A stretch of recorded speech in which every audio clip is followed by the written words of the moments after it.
everyone, thank you so much for watching. We want to start out by formally introducing ourselves. I am Daisy, I'm Liam's mom, and I'm Eddie, Liam's dad. so we just want to say thank you so much for watching our channel. The reason that we created this channel was to be able to connect and be relatable to other parents who are going through the same journey that we've been going through.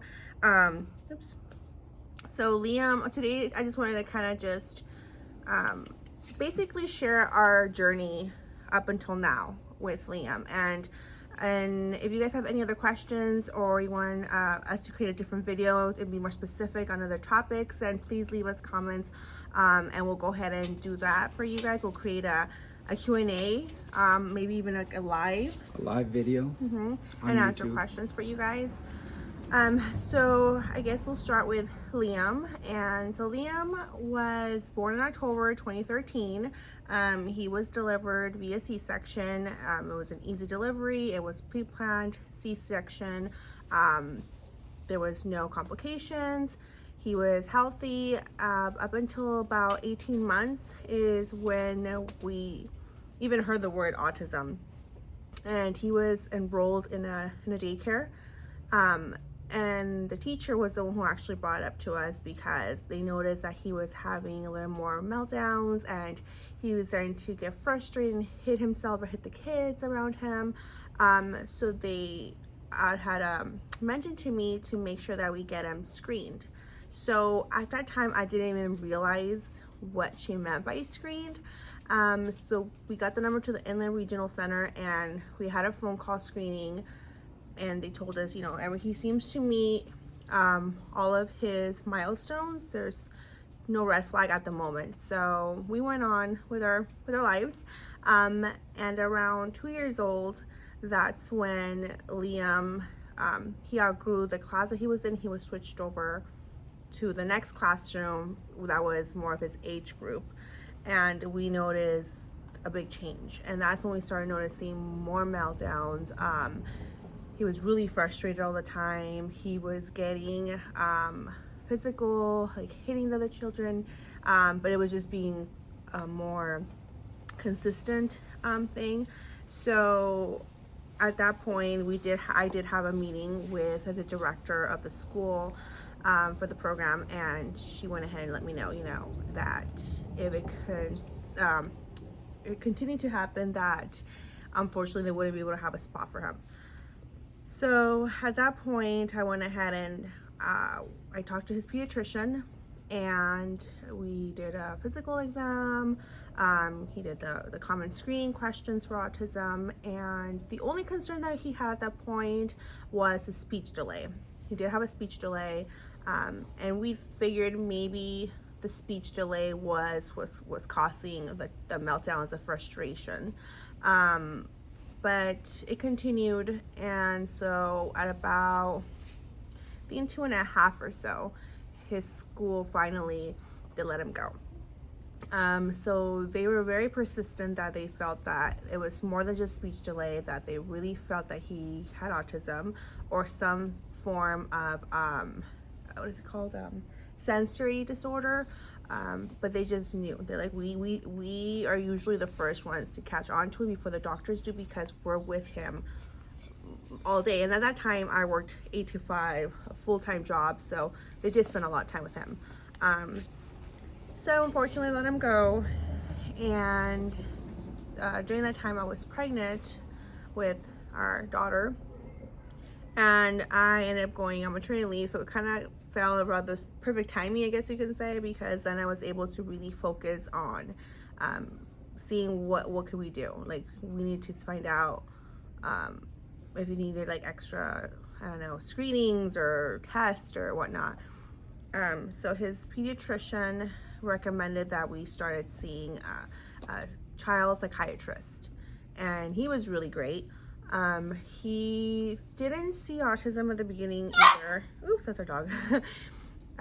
He did think that he had possibly ADHD because he was very hyperactive, but he didn't diagnose him right away because he was really small still.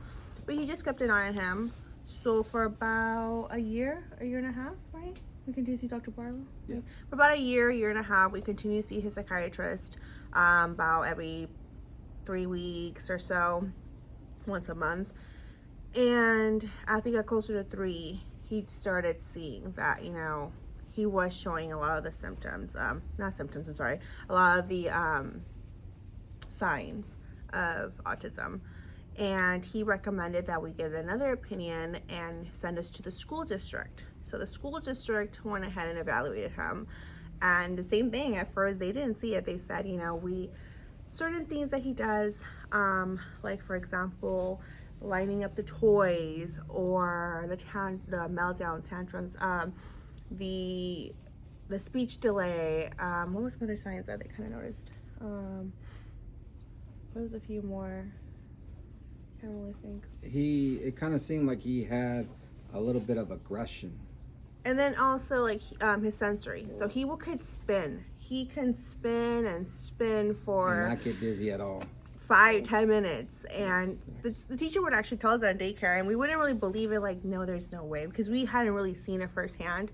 But once I started staying home, I definitely started seeing it. So that was another thing that I mentioned to the school district during the evaluation, and they definitely did kind of think, okay, well, there's something with the sensory there for sure. But again, they didn't see autism. And academic wise, he was well beyond his age. I mean, he's very, very smart. Very smart. By 2 years old, I think he knew like his numbers, colors, letters, like small, uppercase, lowercase, like presidents.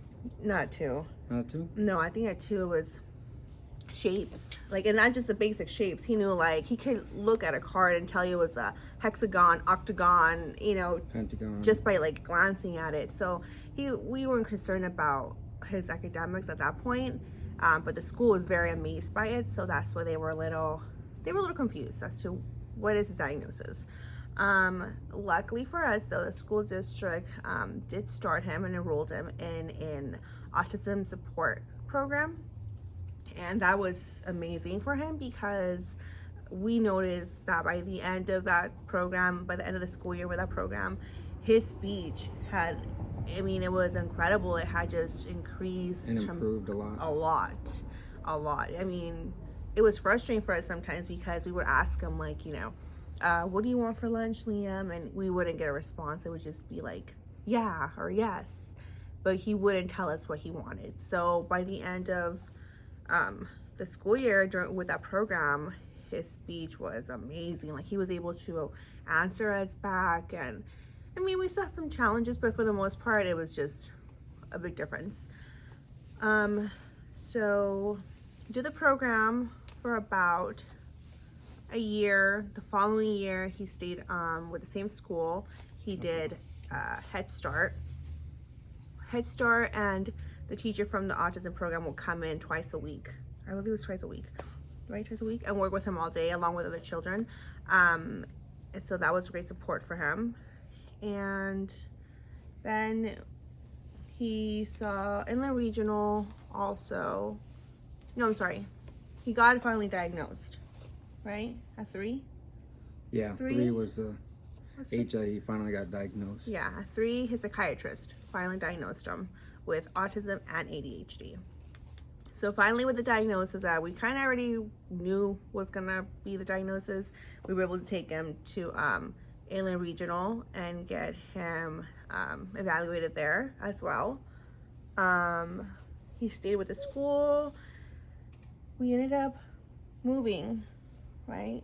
We moved to Palm Desert, or actually cut that out. You can edit that out. Okay. So we ended up moving, and when we moved, unfortunately, we had to switch districts, and it was the worst experience I think that he's had. Unfortunately, yes. It was, and I don't really want to go too into details, because we are going to create another video where we're going to be sharing more of our school experience, our IEP experiences, but just to kind of give you guys a rundown, it was a bad experience, unfortunately. What's an IEP? So an IEP is Individual Education Plan, and it's just something that it's created specifically for your child, for their needs, to meet their needs. And it's a legal document, so they need to abide by it. And it's something that every child with, whether it's autism, ADHD, any kind of additional support, any child who needs additional support, they definitely should look into getting an IEP. But again, I'll touch more in details on another video.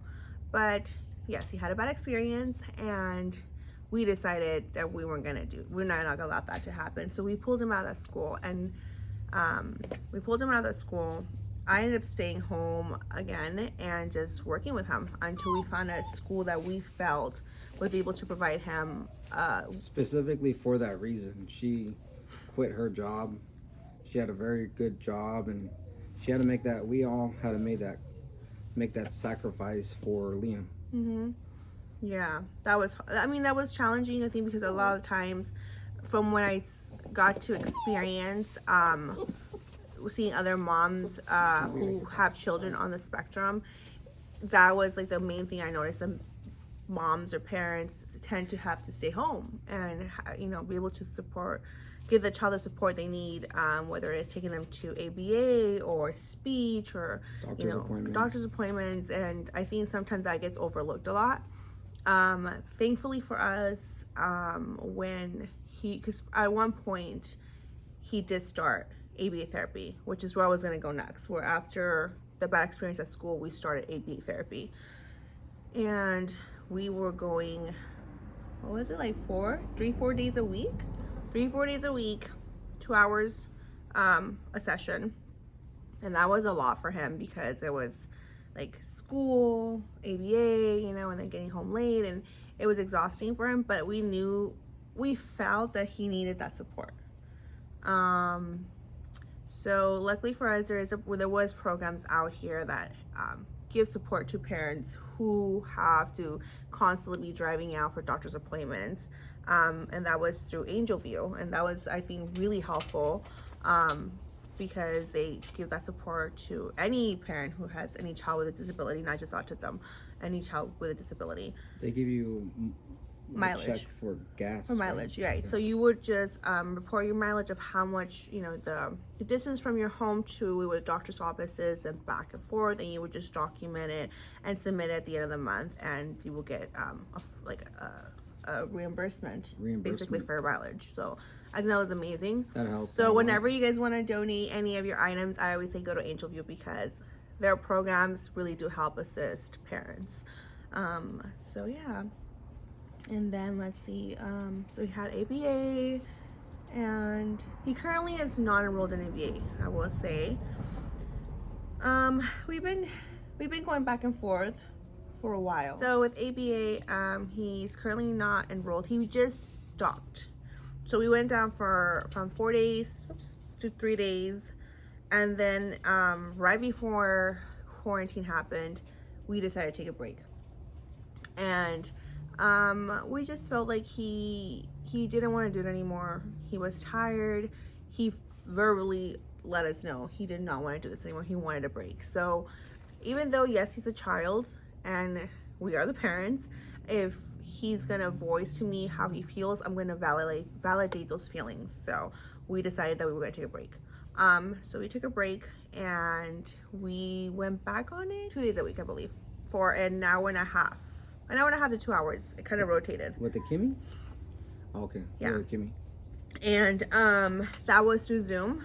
And he actually didn't mind that, I think, because he didn't have to physically be going. He didn't mind it. But again, towards the end, we felt that it wasn't, for us in our eyes, we didn't notice a difference anymore. We weren't noticing any big changes.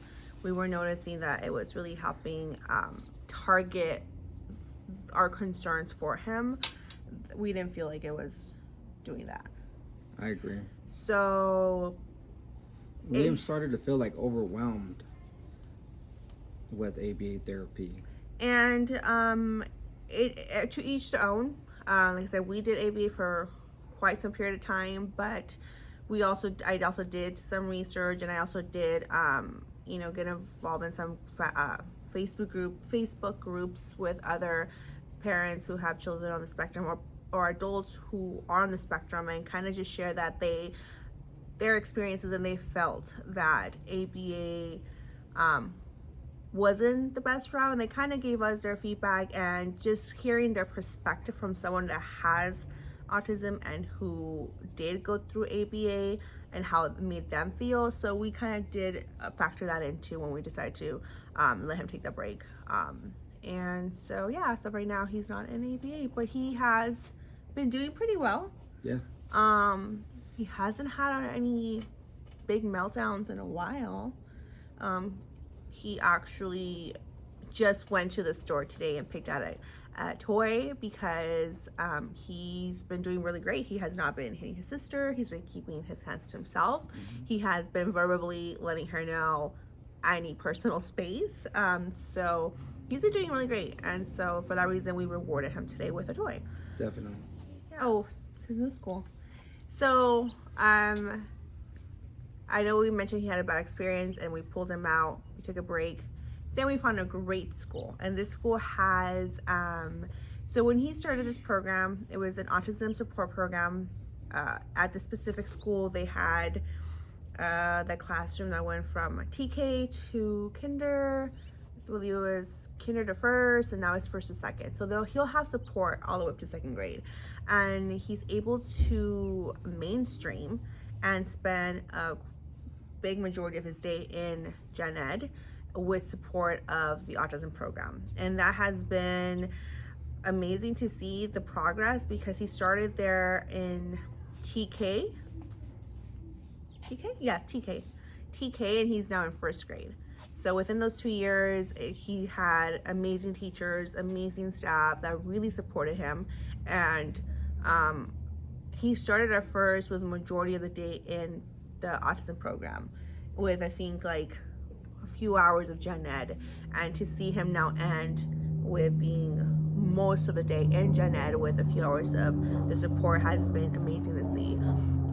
So for Liam, a lot of his challenges are more so his social development, his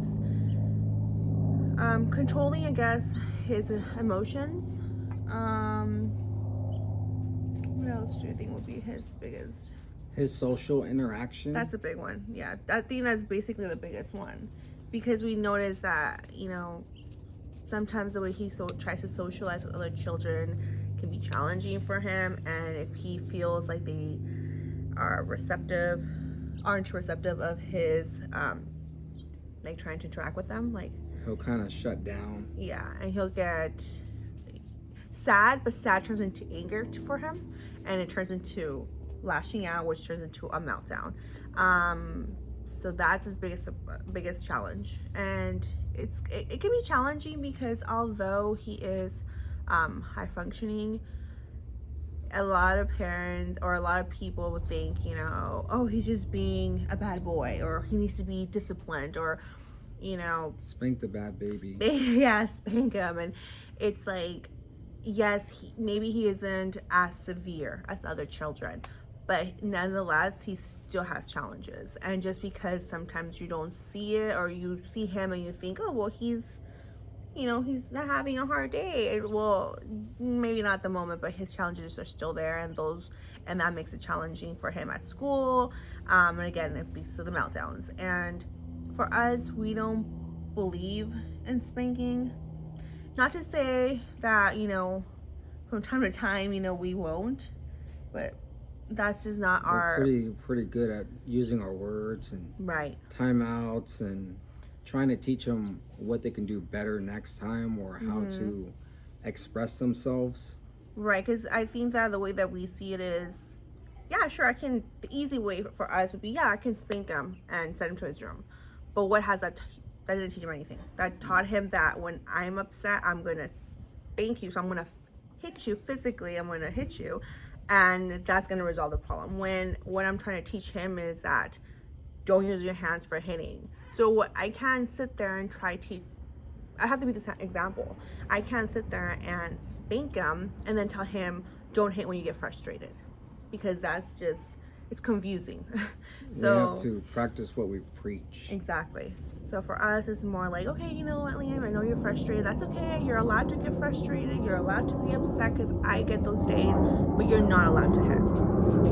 So that's usually how we try to, you know, work things with him. And sometimes it is hard, because sometimes he kind of shuts down and he doesn't want to hear it. And when that happens, then we kind of just let him have his time. And you know what, when you're ready to talk, we'll talk, and we'll just move.